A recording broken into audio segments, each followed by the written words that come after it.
vroegoggendlig, nog koud in die lug. Bakkie rol stadig, spore lê terug.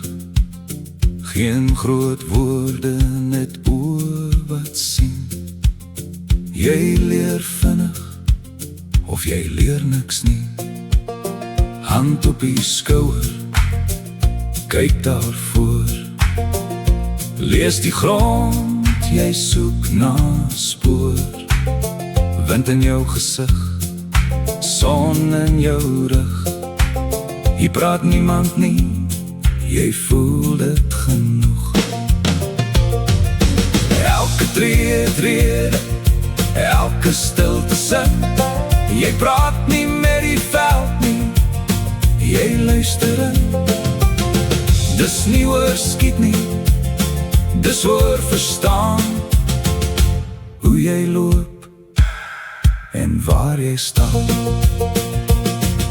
Jy agter word gemaak deur tyd en deur grond, deur hande wat wys met die veld tussen bom, deur foute wat sny en oë wat leer, deur weer en weer en nog 'n keer. Die agter is nie net wat jy vat, dis hoe jy dra wat jy kry, pad vir pad. Respek vir die dier, vir die land, vir die oomblik self. Dis meer as die jag, dis hoe jy jouself stel. Skadu in die bos, jy beweeg stadig deur. Voete leer sag, trap hard, klop seker. Geen haastigheid hier, met fokus en tyd. Die veld gee niks vir iemand wat jaag sonder lyd. Hy wys jou waar om te wag en te kyk, hoe om asem te hou, hoe om reg te mik. En as die oomblik kom, raak alles stil. Dis nie net aksie nie, dis beheer en wil. Jy leer wat om te vat en wat om te los. Wanneer om te staan en wanneer het jou sal kos. Moet terugstap erken, vandag was nie jou dag.